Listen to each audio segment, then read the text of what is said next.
Hello, hola, j'espère que vous allez bien. Voici la vidéo des énergies de cette semaine, donc de ce lundi 27 jusqu'au dimanche 2 juillet. Vous remarquerez que je ne la poste que le mardi 28. J'ai pris un petit peu de retard, je tiens à m'en excuser. Et ce retard est dû aussi à mes réflexions pour l'instant que j'ai par rapport aux énergies de la semaine, de peut-être changer le format dans lequel je vais vous les faire parvenir. Ça n'était pas encore très clair, ça ne l'est toujours pas, mais j'ai quand même envie de vous faire une vidéo des énergies de la semaine. Donc excusez-moi qu'elle soit postée que ce mardi. Voilà, mais vous aurez quand même les énergies de cette semaine. Et aussi en plus de ça, l'équinoxe qui a lieu fin de semaine passée, travaillait encore très fort, je trouve, jusqu'à hier soir. Et c'est en train de se calmer. Voilà. Mais donc on y va pour les énergies de cette semaine, donc de ce lundi 27, même si on est déjà le 28 juin, jusqu'au 2 juillet. Donc dernière semaine, semaine de clôture des énergies du mois de juin et début des énergies du mois de juillet. Le tirage pour vous donner les guidances du mois de juillet sortira fin de semaine, soit vendredi, soit samedi. Voilà, c'est parti, on y va.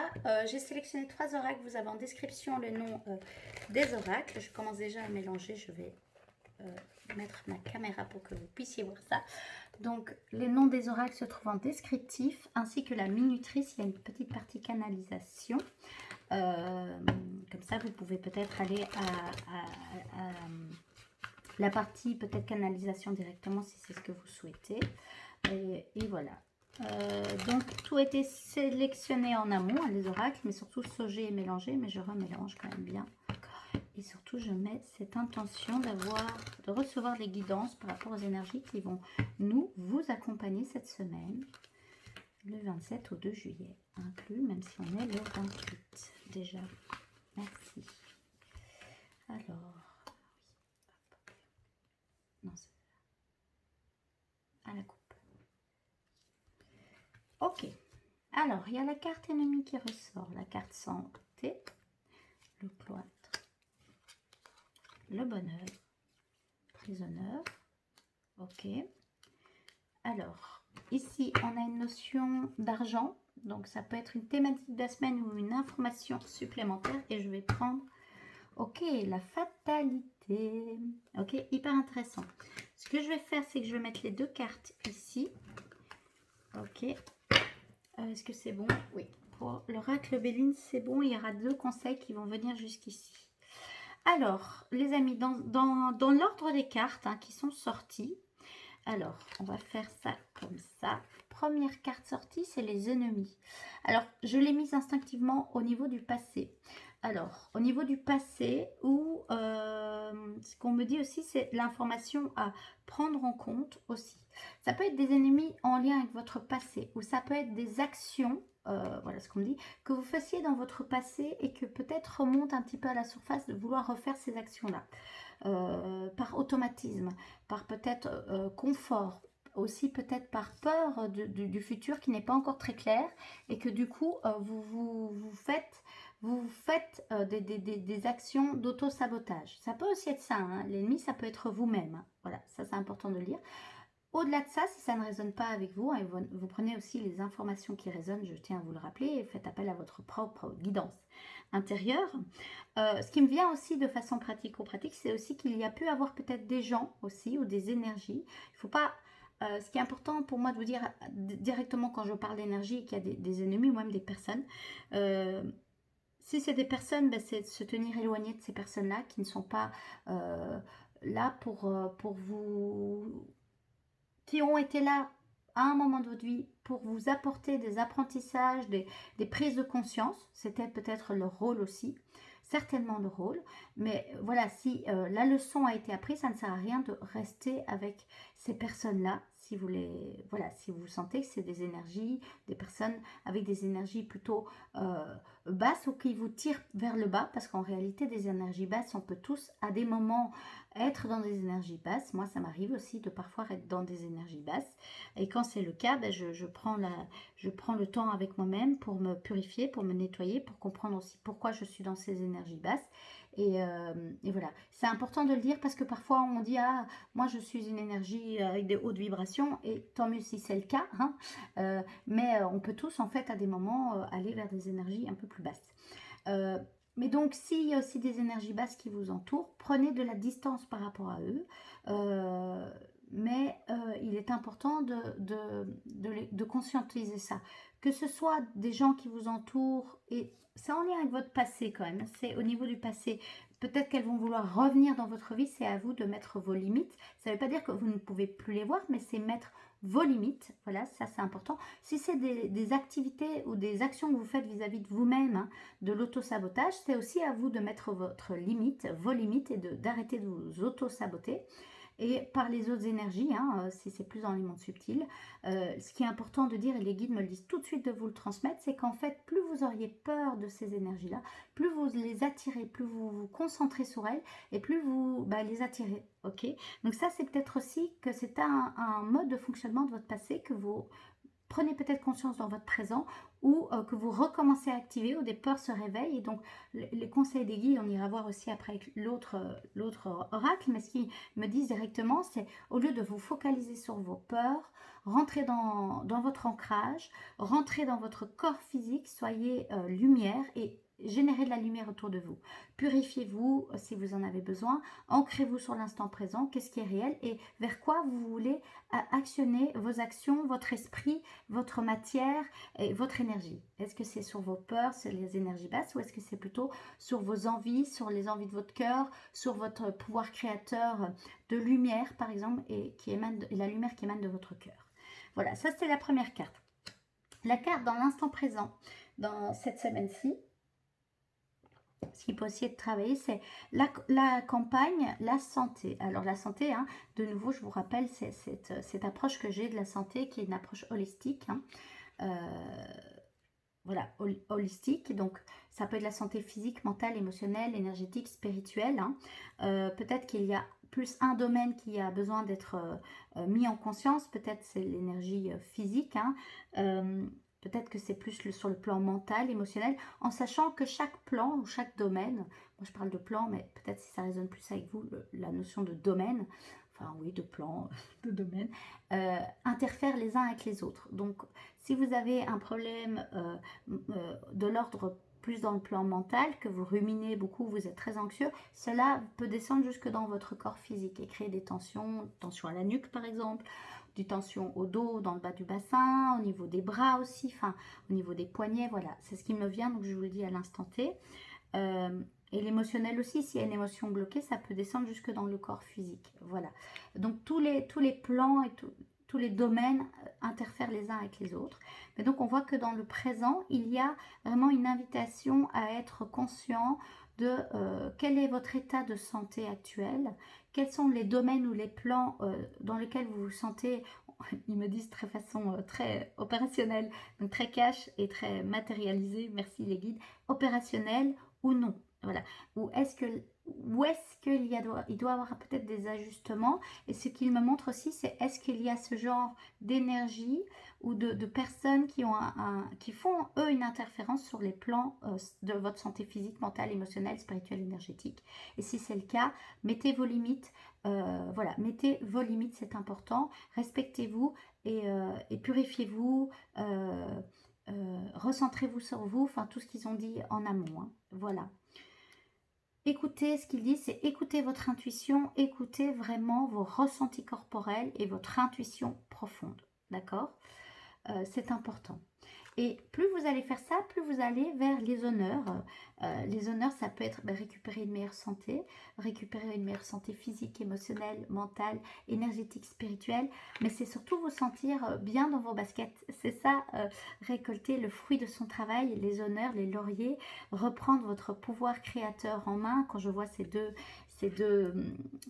je ne sais pas comment on appelle ça, mais voilà, c'est même pas des baguettes, hein, mais c'est vraiment quelque chose qu'on donnerait à un roi et une reine, vos deux énergies yin et yang équilibrées, mais en main, votre pouvoir créateur, et c'est là où que vous redevenez roi et reine de votre royaume, et que vous ne vous laissez plus interférer par l'extérieur, qui n'est qu'un miroir de ce qui se passe à l'intérieur, je tiens à vous le rappeler, mais voilà, vous mettez vraiment vos limites saines, de façon éclairée, de façon alignée, de façon ancrée, et ça vous apporte du bonheur, ça vous apporte plus de joie, plus de bonheur, plus une clarté sur la direction à suivre, vous voyez, c'est cette main qui va vers les honneurs, hein, voilà. Et donc ça, c'est important. Et le challenge à dépasser, le défi, c'est justement ce cloître. Et donc ça me montre aussi très fort les croyances que vous portez sur vous-même, peut-être que vous portez aussi sur l'extérieur, hein. Ça peut être des croyances fausses, ça peut être des croyances vraies. Faites confiance à votre intuition, mais par rapport aux croyances fausses, ça peut aussi être par exemple que vous ne voulez pas voir, que certaines personnes ne veulent pas réellement. Euh, c'est pas votre bien, mais des personnes qui, pour X raisons, et ça leur appartienne, ont du mal à voir que maintenant vous voulez aller vers la santé, vers la campagne, vers le bien-être holistique, le bonheur holistique, mais ancré dans l'instant présent, et que vous allez vers votre réussite, vers récolter le fruit de votre travail, vers votre honneur, voilà, les honneurs, récolter les honneurs, et que peut-être eux, pour X raisons, et ça leur appartient, ils ont du mal à vous voir prendre votre propre voie, et d'une façon peut-être consciente ou inconsciente, essayent d'interférer là-dedans. Alors si c'est inconscient, ils doivent aller travailler ça, et ça appartient à eux de le faire si c'est des personnes extérieures à vous. Si c'est vos propres auto-saboteurs qui se remettent en route, ça c'est vraiment votre rôle à vous de sortir de vos croyances limitantes et d'aller faire ce travail d'intériorité et de comprendre quels sont vos freins, quelles sont vos peurs, quels sont vos auto-saboteurs qui se réactivent. Voilà. Et si c'est à l'extérieur, c'est à vous de mettre vos limites, de vous écouter et de ne pas rester dans un schéma de fatalité. C'est pas toujours facile de laisser une relation s'en aller, et peut-être qu'elle va se transformer, hein, mais parfois il faut casser, et c'est marrant, je voulais dire le mot qui sortait de ma bouche, mais ça a été repris, c'était cacher, c'est casser les schémas de fatalité.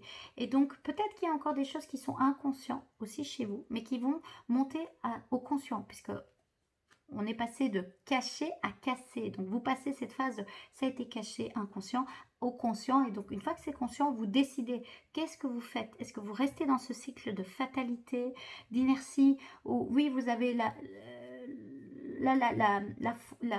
faux avec se casser, hein, casser ce rythme, et en même temps, c'est pas encore décidé. Cet homme réfléchit, il pense, et en même temps, vous avez le feu de transmutation, de libération dans votre main, mais vous attendez quelque chose pour pouvoir passer à l'action.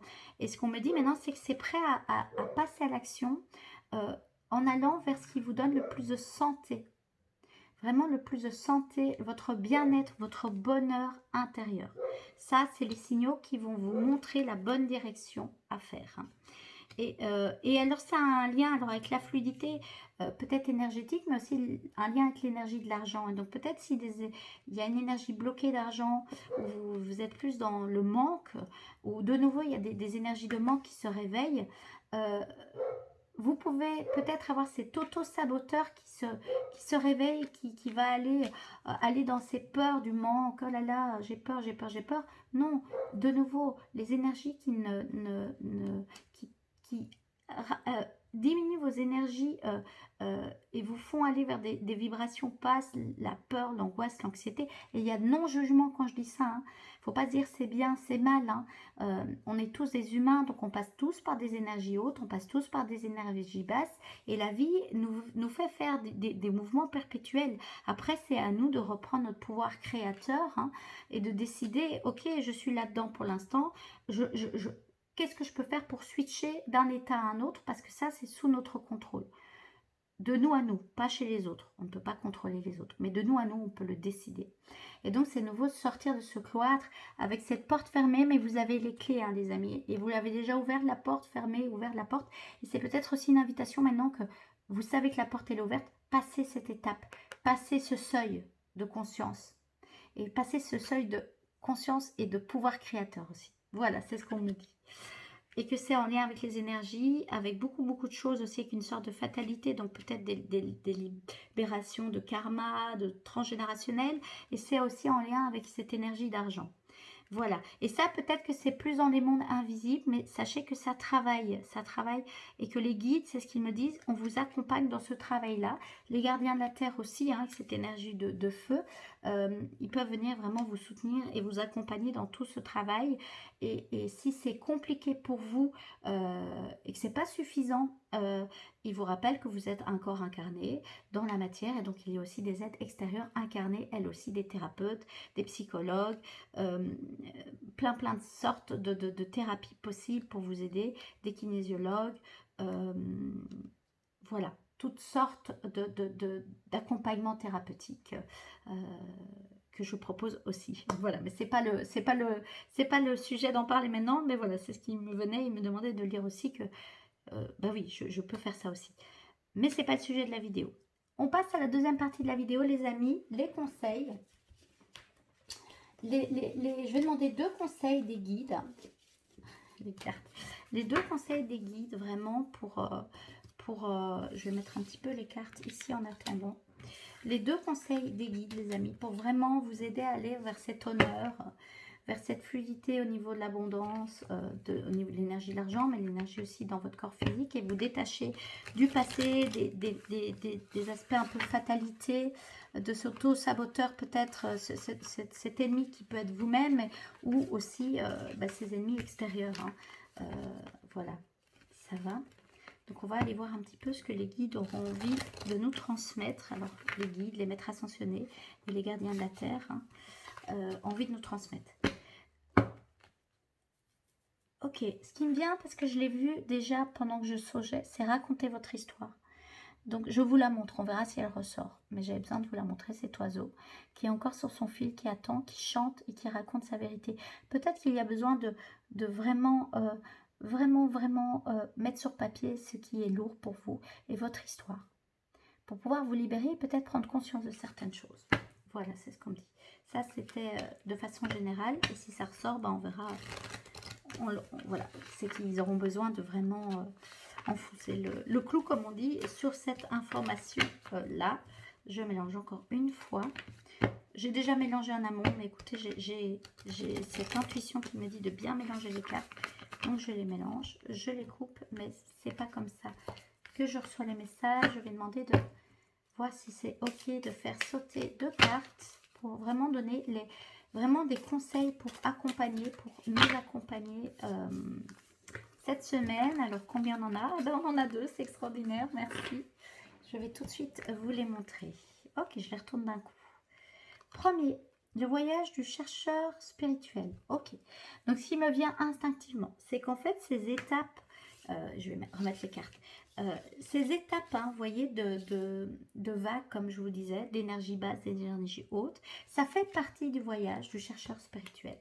De passer par cette sensation parfois d'aller-retour et de se dire, mais enfin, je pensais que c'était ok, je pensais que ça, c'était derrière moi, par exemple, une situation d'auto-saboteur, ça travaille le chakra couronne, quand je vous dis ça, fort au niveau de ma tête, ça je le sens, mais très très fort.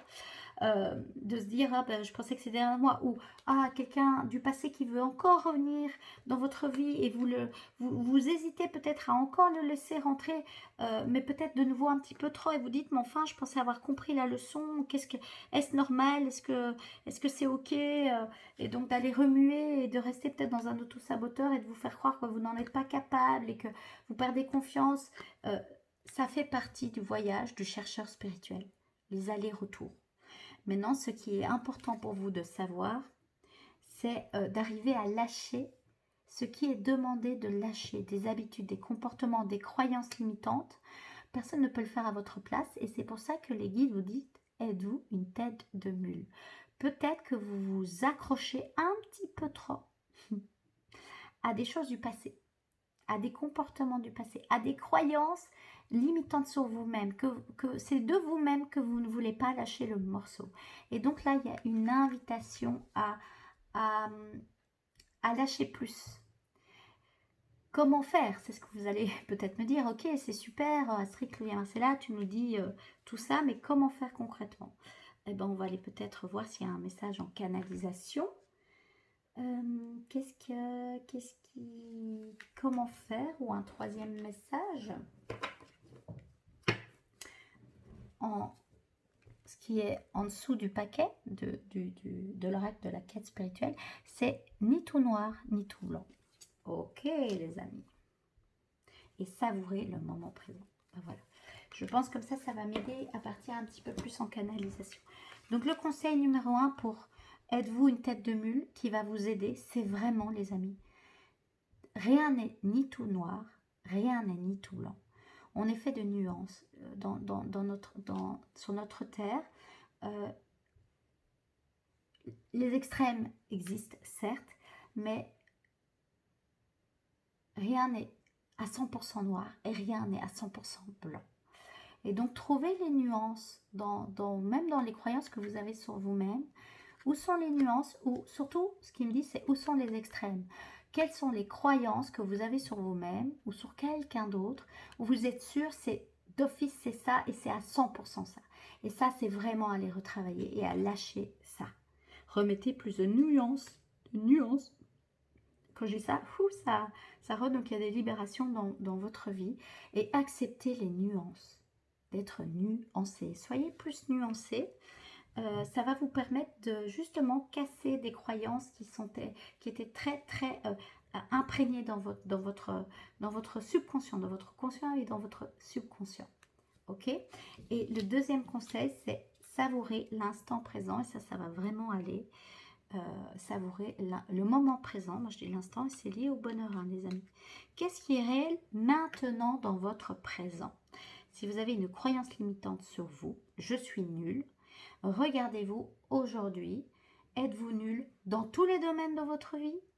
Et dans quel domaine vous avez là vraiment l'impression d'être nul? Ok, dans ce domaine-là, es-tu nul dans tous les aspects de ce domaine-là? Est-ce que vraiment, il n'y a rien que tu arrives à faire? Vous voyez? Et donc, pour contrebalancer cette notion d'extrême quand même un peu, et retourner dans des nuances, et réouvrir votre conscient aux possibilités de la réalité incarnée du moment. Et de voir ce que vous voulez à tout prix croire, c'est vraiment les choses qu'il faut aller libérer, transmuter. Voilà, ça c'est important. Et peut-être que là, il y a un travail thérapeutique à faire pour vous aider à lâcher des choses, vous délester de choses. Et donc, êtes-vous une tête de mule? Si vous dites oui tout de suite, oui, ça c'est 100% moi, mais qu'en fait ça va générer nouveau cet auto-saboteur parce que vous accrochez à ce rôle-là, à cette identité-là, remettez de la nuance, remettez de la douceur. Si vous dites non, pas du tout, je ne suis pas du tout une tête de mule, regardez quand même bien chaque aspect de votre vie. Et là où vous avez du mal à lâcher, à partir du moment où on a quelque chose qu'on a du mal à lâcher, c'est qu'il y a quand même peut-être ce mode-là de tête de mule qui veut rester accroché. Et peut-être pour vous en détacher, c'est voir quel est pour vous, voilà, c'est ce que les guides me disent, quel est pour vous l'intérêt positif à garder ce truc de tête de mule, je ne veux pas lâcher ça, je suis sûre que c'est vrai. Quel est l'intérêt pour vous de garder ça? Et vous allez dire, il n'y a aucun intérêt. En fait, si, c'est que consciemment ou inconsciemment, il y a un intérêt à continuer ça. Et si vous allez pouvoir mettre de la lumière, ok, en fait, ça me permet de tenir, ça me permet peut-être de plutôt être fâché sur l'autre plutôt que contre moi. Ok, et ben ça va vous aider d'ouvrir le possible créateur du moment présent, les nuances et trouver de nouvelles clés pour ouvrir des portes et peut-être même de nouvelles clés de transmutation et pour que ici l'énergie du feu puisse se mettre en mouvement pour transmuter des choses. Ok, je rappelle, les gardiens de la terre me disent de vous rappeler que la guérison s'opère lorsqu'on met de la conscience sur quelque chose avec cette énergie donc de conscience et puis de l'amour. Et c'est là où je dis qu'en tête de mule, on aurait tendance à dire ah c'est pas bien, c'est mal, nanani, pourquoi je fais ça? Non, allez voir quel est l'intérêt de rester peut-être dans une croyance limitante sur vous, c'est qu'il y a jusqu'à maintenant en fait un intérêt pour vous de le faire. Et une fois que vous avez compris quel était cet intérêt, vous allez plus facilement pouvoir peut-être nourrir cet intérêt d'une autre façon, d'une façon plus, comme on dit en coaching, plus écologique. Donc c'est-à-dire écologique qui respecte votre bien-être sur tous les plans, mental, émotionnel, spirituel, énergétique, physique. Ok ? Voilà les amis, on va clôturer, puisque en fait les messages des guides venaient un peu en canalisation tout le long. En fait je reçois des messages en canalisation, mais avec ces deux cartes-ci, c'est ce qu'il disait pour vous aider à accompagner ce mouvement créateur. Ok, petit message de votre âme pour clôturer. Il y en a deux les amis, il y en a un que je mets là, il y en a un que je mets là. On a l'énergie 2 hein, en tout cas. Premier message. Aime cette source de joie infinie en toi. Aujourd'hui, souris sans raison apparente et amuse-toi à cultiver cette joie intérieure. Ok, premier message. Vous pouvez prendre les deux. S'il y en a un qui résonne beaucoup avec vous, vous pouvez le noter en mantra ou une partie de la phrase peut-être en mantra. Et le deuxième, c'est un simple sourire peut égayer ta journée et celle des autres. Regarde-toi dans un miroir et laisse apparaître ce sourire émanant de ton intérieur. Ok, les amis. Il y a une notion de sourire cette semaine, de joie infinie, mais sourire sans raison apparente, c'est savourer le moment présent, le bonheur, qu'est-ce qui vous rend heureux et qu'est-ce qui vous donne envie de sourire de façon instinctive. Et aussi, regardez-vous dans un miroir et souriez-vous parce que vous êtes vraiment une belle lumière et laissez ce sourire émaner de tout ton intérieur, de ta lumière intérieure. Ça peut vous aussi peut-être vous aider quand vous êtes en mode tête de mule. Regardez-vous dans le miroir et donnez-vous un sourire. Parlez-vous avec bienveillance et amour. Ok? Super! Voilà les amis. Je le laisse comme je l'ai dit. Ok, là et là. C'est parti. Voilà les amis. Pour cette semaine, je vous souhaite une très belle semaine. Je m'excuse encore de... La caméra n'est pas très droite, c'est ok. Encore de ce retard, mais voilà, je sens ce qui est bon intuitivement. Et donc j'avais besoin de prendre un peu de recul et de temps encore pour moi hier. Voilà, mais je vous souhaite une bonne fin de mois de juin 2023, un très bon début de mois de juillet. Je vous dis à très vite, donc vendredi ou samedi, pour le tirage du mois de juillet 2023, les guidances, les énergies, les conseils des guides, la numérologie, tout ça, tout ça. Si vous avez envie, vous pouvez vous abonner. Enfin, moi, je vous invite toujours à vous abonner à ma chaîne. C'est une manière de me soutenir. Vous pouvez liker si vous avez aimé. Vous pouvez partager si votre cœur vous le dit, évidemment. Et puis, surtout, vous pouvez vous abonner et puis sélectionner la petite cloche pour ne rater aucune de mes vidéos. Je vous dis à la semaine prochaine. Prenez bien soin de vous et je vous envoie plein d'amour, plein de lumière et je vous dis à la semaine prochaine. Bye!